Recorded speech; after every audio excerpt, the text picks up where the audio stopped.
បាទជាសួរពុកម៉ែបងប្អូនទាំងអស់គ្នាណាខ្ញុំមកពីខ្ញុំមកប្រផែកកង្កែបរបស់យើងណាបាទអញ្ចឹងគឺកង្កែបវាទំហំវាញាស់មកវាអាខ្លះស្បុកតែមួយអាខ្លះវាចេញជាកូនកែបអាខ្លះវានៅជាកូនក្អុកឡើយទេអញ្ចឹងណាបងប្អូនបាទអញ្ចឹងហើយគឺកូនកង្កែបជាទូទៅបងប្អូនយើងគាត់សួរថាកូនកង្កែបអាយុប៉ុន្មានអញ្ចឹងណាបាទចឹងអាយុបើសិនជាអាឡូតធំមុនដំបូងនេះធំណាចេញជាកូនកែបមុននេះអានឹងវាត្រឹមតែ40ថ្ងៃទៅ45ថ្ងៃគឺយើងអាចដឹកជញ្ជូនចែកជូនបងប្អូនដែលកសិករគាត់ចង់ចាំបានហើយចឹងណាតែបើកូនក្អុកក្រៅនេះកូនក្អុកក្រៅនេះគឺវាអត់ទៀងទេបងប្អូនបាទអញ្ចឹងអាខ្លះវានៅជាកូនក្អុកឡើយទេណា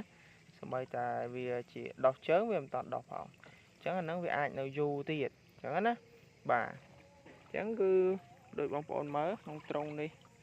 ជាស្ដែងគឺកែបខ្លះគឺធំមែនតើហើយបាទធំមែនតើណាបាទធំអាចថាធំជាងវេដៃហើយក៏មានដែរអញ្ចឹងណាបាទអញ្ចឹងគឺសម្រាប់ខាងខ្ញុំគឺខ្ញុំជ្រេបាទជ្រេមុននឹងលក់ចែកជូនបងប្អូនអញ្ចឹងណាពួកអីកង្កែបនេះបើសិនតែយើងមិនជ្រេវាខាំគ្នាអញ្ចឹងណាបាទអញ្ចឹងខ្ញុំជ្រេទំហំមួយស្មើគ្នាឲ្យអញ្ចឹងណាបាទតែខ្ញុំជ្រេមួយសានេះខ្ញុំចាប់មួយសានេះឲ្យស្មើគ្នាហើយយកឲ្យបងប្អូនហ្នឹងក៏ពេលដែលបងប្អូនយកទៅបើថាបងប្អូនយកតិចអីទេ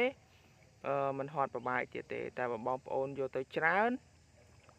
ចាប់ពីធំ4-5ពាន់អីចឹងទៅណា10000អីអាហ្នឹងបងប្អូនអាចថាប្របែកមួយសាទៀតបាទប្របែកមួយសាទៀតគឺប្របែកហ្នឹងគឺយើងអត់មានអីច្រើនទេគ្រាន់ថាយើងដើរជ្រើសអាធំណាបាទដើរជ្រើសធំចេញដើម្បីកុំឲ្យវាទៅស៊ីគេអញ្ចឹងណាព្រោះកង្កែបច្រើនគឺវាតែងតែមានកង្កែបខ្លះដែលសុខភាពវាល្អវាអាចទៅខាំគេវាឬក៏វាតលេបគេអញ្ចឹងណាហើយកង្កែបណាដែលវារៀងដូចថាតូចអញ្ចឹងទៅវាត្រូវគេខាំអញ្ចឹងទៅអញ្ចឹងយើងត្រូវប្របែកវាអញ្ចឹងណាបាទហ្នឹងហើយអញ្ចឹងតើតើនឹងកូនកង្កែបហ្នឹងគឺអាយុហ្នឹងគឺដូចខ្ញុំបានជម្រាបអញ្ចឹងបាទអាណាដែលធំ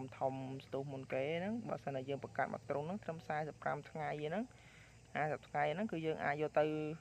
ដឹកជញ្ជូនចែកជូនបងប្អូនតែជាអ្នកចិញ្ចឹមហ្នឹងគាត់ចង់ទិញយកទៅសាកល្បងការចិញ្ចឹមហ្នឹងគឺបានហើយណាបាទប៉ុន្តែក៏មានកូនក្អុកខ្លះក៏វាធំលូតលាស់យឺតក៏វានៅតាមក្រៅទៀតទៅអញ្ចឹងណាបាទវាមិនថាមកត្រង់ហ្នឹងវាដាច់កតុយដាច់ទាំងអស់ទេណាបាទមិនថាដាច់មកត្រង់45ថ្ងៃវាចាញ់ប៉ុណ្ណេះអស់ទេណាបាទកូនកែបខ្ញុំនេះវាចូល40ថ្ងៃហើយបាទ40ថ្ងៃហើយអញ្ចឹងខ្ញុំប៉4-5ថ្ងៃទៀតគឺអាចដឹកជូនបានហើយអញ្ចឹងណាអញ្ចឹងគឺពេលនេះវាគួរឃ្លានចំណៃបងប្អូនបាទឃ្លានចំណៃបាទហ្នឹងហើយអញ្ចឹងវីដេអូនេះខ្ញុំមានតែប៉ុណ្្នឹងទេហើយថ្ងៃនេះ